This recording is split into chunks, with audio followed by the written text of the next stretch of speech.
আসসালামু আলাইকুম, সবাইকে ওয়েলকাম জানাচ্ছি আমার চ্যানেল রুমিস ফ্যাশনেবল হাউসে।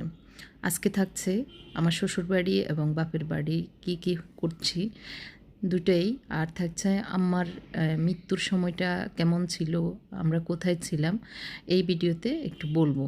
আশা করি শেষ পর্যন্ত দেখবেন, দেখলে ভালো লাগবে।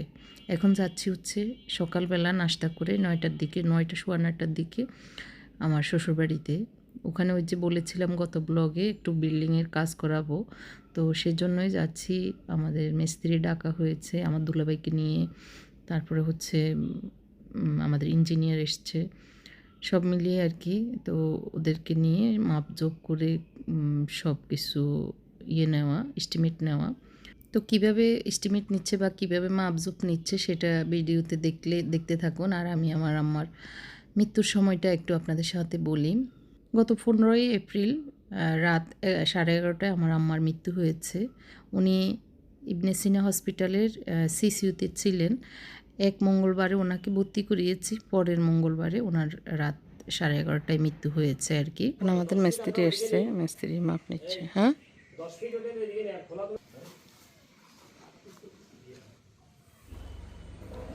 আমরা এখন পিকনিকের মতো এখানে হালকা নাস্তা হচ্ছে, পানি আনা হয়েছে।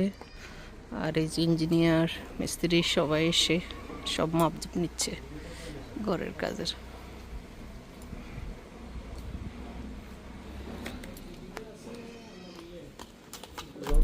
তো এখন আমরা বাড়ির একটু মাপজোপ নিয়ে নিয়েছি।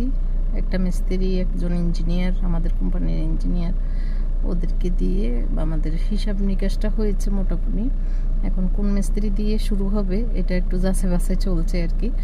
তারপরে কাজ শুরু হবে ইনশাআল্লাহ, মানে শুরুয়াতটা হচ্ছে আর কি মাত্র। তো আসলে আশা করতেছি আল্লাহ যদি আশা পূর্ণ করে, কারণ বাড়িতে কেউ থাকে না। এই যে এখনও এত বিশাল বাড়ি, পিছনে কত বিশাল, আড়াই কানের উপরেই বাড়ি। তো একটু ঘরটা যদি ভালোভাবে রেডি থাকে তারপরে হয়তো মাঝে মধ্যে আসলে একটু আরামে থাকা যাবে। এই জন্যই তো একটু ওই যে আগের স্টাইল এবং মডার্ন স্টাইল মিলিয়ে কিছুটা টাচ দেওয়ার জন্যই চেষ্টা করছি। দেখা যাক, বাজেট এবং সব কিছু মিলিয়ে চেষ্টা করা আর কি। তো ওইদিকে আমার হাজব্যান্ড আবার গিয়েছে ওই যে এখানে আমার শ্বশুরের কবর এবং আমাদের পার্সোনাল যে কবরটা, কবরস্থানটা, ওইটাকে একটু বাউন্ডারি করতে হবে। এমনি মনে হয় ছোটো কিছু বাউন্ডারি করা আছে, তো আর একটু মানে যে পুরো জায়গা আছে ওইটাকে পুরোটাই সবার জন্য সহ বাউন্ডারি করবে। তো ওইটাও মাথায় নিয়ে কাজ শুরু করা আর কি। তো ওইটারও ইঞ্জিনিয়ার সহ এস্টিমেট নিতে গেছে আর কি। তো বাসায় মানে বাড়ির উপরের যে খালি অংশটা আছে ওইটা করা, নিচে কিচেন সহ একটা রান্নাঘর হবে, সেটা ছাদ করে নিচে কাজ করা।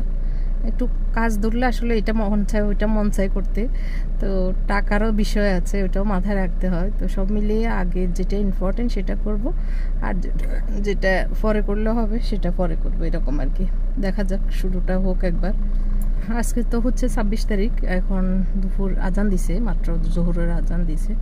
তো আমরা এসেছি 10টা সাড়ে 10টার দিকে। এখন চলে যাচ্ছি আমার বাবার বাড়ি, মায়ের বাড়ি। তো ওখানে থাকবো আর কি, এই আর কি।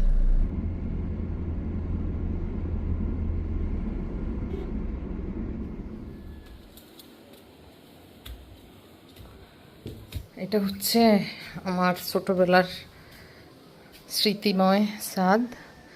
এখানে এসে সারাক্ষণ বসতাম, আম খেতাম, তারপর পেয়ারা কাটা খেতাম, আম্মা কুটে দিত আর লবণ মরিচ বানিয়ে দিত। আমরা এখানে বসে গল্প গুজব ভাই বোন সবাই খেতাম। আমার ছোটো ভাইয়ের বউ ছিল, আজকে ওরা চলে গেছে, ওদের বাচ্চাদের স্কুল পড়া সব মিলিয়ে ওরা সকালে গেছে, আমরা গতকালকে রাত্রে আসছি। তো বাবাকে সঙ্গ দেওয়া, বাড়িতে থাকা আর কি। আমার আম্মার কবরের জায়গাটা বাউন্ডারি করতেছে, এটা একটু ভিজে আছে। তো এই যে কত আম, কাঁঠাল, লিচু ভরা বাড়িতে সব কিছু। এই যে লিচু লিচু দূরে আছে সব।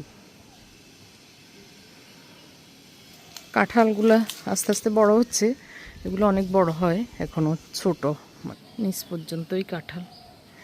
এই যে আম গাছে আম ধরে আছে, এবছর আম ধরছে কম গাছগুলাতে, এগুলোতে গত বছর দেখছি অনেক আম একদম এখান থেকে নেওয়া যেত, এখন কম আছে। এই যে গাছটা থেকে ধরছে কিছু।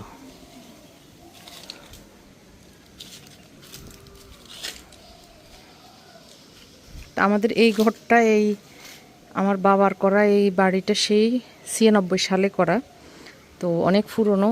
ওই সময় আমাদের বাড়িতে শুধু আমাদেরটা হয়েছে, তার আগে আমাদের এই বিল্ডিংটা আমার এক দাদা হয় ভাইয়া ডাকি আর কি, ওনাদের এই ঘরটা তখন বিল্ডিং, আর আমাদের বিল্ডিং ওনাদের পরে আর কি আমাদেরটা হয়েছে।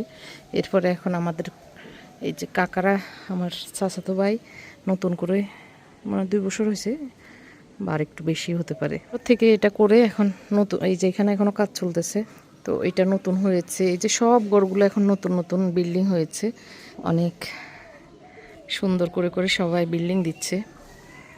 এই যে আমের সিজনে আসলে শুধু যেদিকে তাকায় আম আর আম। তো এই আমাদের হচ্ছে পুরনো ঘর, একদম পুরান হয়ে গেছে, নতুন করে করার কথা ছিল এই যে পিছনের এই অংশটা, কিন্তু আমার ভাই মানে আম্মা বাবা যেন বাড়িতে না থাকে, ঘরটর করে দিলে ওনারা বেশি থাকবে এই চিন্তায় করে দেয় নাই। মানে আমরা তো কেউ থাকি না, আর আরও সুন্দর করে দিলে ওনারা বাড়িতেই থেকে যাবে, ডাক্তার কবিরাজ তারপর শহরে থাকবে না, এই চিন্তায় ওনারা এটা করে নাই। এখন বলতেছি আসলে করা উচিত ছিল, আম্মা দেখতো, আমার শখ ছিল এটা করার। তো আসলে সব কিসমত, হয়তো করতো। এর ভিতরে তো আসলে সব কিছু তো সময় সুযোগের ব্যাপারও থাকে, এর ভিতরে আসলে আম্মা চলে যাবেন এটা তো আমরা কল্পনাও করতে পারিনি। আমরা যেটা কল্পনা করিনি সেটা আল্লাহ হয়তো পরিকল্পনা করে রেখেছেন, এটাই আর কি। এখন কাপড়গুলো নিয়ে মাঠ গালতে হবে।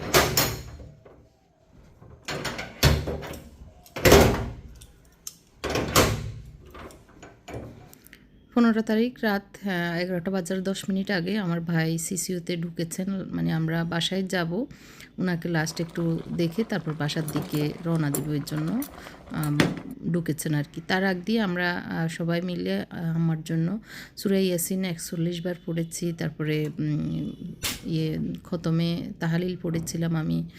তো এগুলি পড়ে তারপরে আমরা সবাই মিলে, ভাই বোন আমার হাজব্যান্ড সহ সবাই মিলে কেবিনে বসে মুনাজাত করে আল্লাহর দরবারে অনেক কান্নাকাটি করেছি।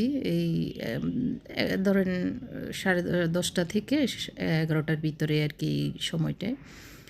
তো মুনাজাত করে সবাই মিলে যৌথভাবে সন্তানেরা মিলে আমরা কান্নাকাটি করে আল্লাহর দরবারে মায়ের জন্য দোয়া করেছি, হায়াত দেওয়ার জন্য, আল্লাহ আমাদের তকদিরে মাকে যেন রাখে এটার জন্য।